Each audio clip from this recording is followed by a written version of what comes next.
thought our start was really good. The way we played, probably the first 5-8 minutes was really positive. Our guys doing a lot of things that we talked about wanting to do.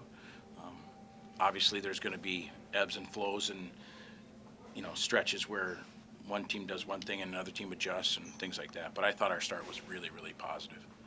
I think it would have been nice if we could have scored a goal early to reward ourselves for the good start. But we anticipated Fair State coming back and playing the way they playing really hard. So all in all, for a 1-0 game, it was a pretty exciting, well-played hockey game, I thought. Did the team feel content because they really brought it to you late in the first period? Was it nice to escape with the lead there? I don't know if we felt like we escaped. I thought like we like I said, we started real good, and then we had a stretch there for 5-6 minutes, and I remember on the bench saying, hey, let's finish this last 5 minutes really, really good. I don't think we played poorly to end the period, but we certainly didn't continue the way we started. But that's going to happen. Nobody needs to be reminded of that more than me. I'm probably the one that needs to be reminded the most of, hey, just stick to the plan, stay calm, do your thing. But I don't feel like we escaped. I felt like we just, when you start that way, you play at this level, and you got a bunch of guys playing that way, showing what they're capable of, and you want to stay there, I guess would be the best way to put it. Cole seemed to be seeing everything tonight, but also some timely block shots defensively. Did they? Yeah. Cole did a really nice. Both goalies played really well, I thought. Both goaltenders played very well. As far as the blocks and the attempts and stuff, I think Cole did see a bunch of things, especially in that second period. We felt like he saw a lot of things. I think right now it says we had we blocked 12 of their 60, and they blocked 8 of our 57. So pretty even in terms of that. But on the penalty kill, some huge blocks for sure. Kind of traumatic with the 2 back-to-back penalties there in the 5-on-3. Yeah, not ideal. I didn't get a chance to talk to the officials about. They called roughing, so I figured at some point down there, Gustav and another guy got into something. I wanted to make sure he didn't, when he stopped, and I didn't want him to spray the goalie because that's a misconduct penalty. And then Owens, that's kind of a tough call, but those things happen, and you deal with them, and you hope that when you do something like that, you need your teammates to bail you out, and they did. Yeah, to see starting to get on the board for the first time this season, how big is that for the locker room as a locker room leader? Yeah, it was really, the guys were excited. It was a really good play.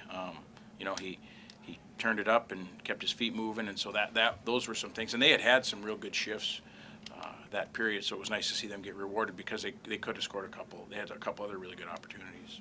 Yeah, but everybody was excited for Scar.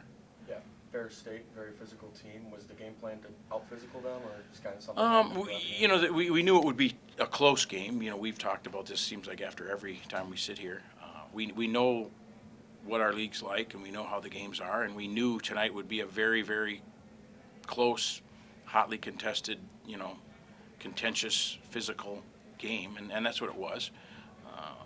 Even though there weren't a lot of penalties called, there still was a bunch of stuff going on in the game. And we'll just have to be, we believed we were prepared for it, and now we certainly should be prepared after playing tonight. Are you just seeing game after game, the lines seemingly getting more comfortable with one another and just gelling? Yeah, we've talked about our options, because again, we put ourselves, this is 4 weeks in a row now where we won on Friday, and we have an opportunity to win on Saturday, and when you don't do that, on Monday you talk about what you should do. I mean, if you flip it and you lose Friday and you win Saturday, you feel better on Monday than you do when you win on Friday. And the result's the same. It's no different, but you feel better. So we've had a few Mondays in a row where we've looked at, geez, should we change some things up, in order to get the sweep versus if we'd have lost on Friday and the same group would have come back and won on Saturday, we would have been like, yeah, that good for them. They did what they're supposed to do, and they played well. And again, so you got to remind yourself that as a coach, and like I said earlier, myself as much as anybody. But they are the benefit of not changing things around a lot is they do start to get real comfortable with each other. And you guys know, we've got some guys that haven't played a whole bunch of games. Ethan and Seth and Brett are getting their legs under them and are starting to the point where their Friday and Saturday is very similar. There's not a big difference between Friday and Saturday. I think we saw that early with a couple of those guys.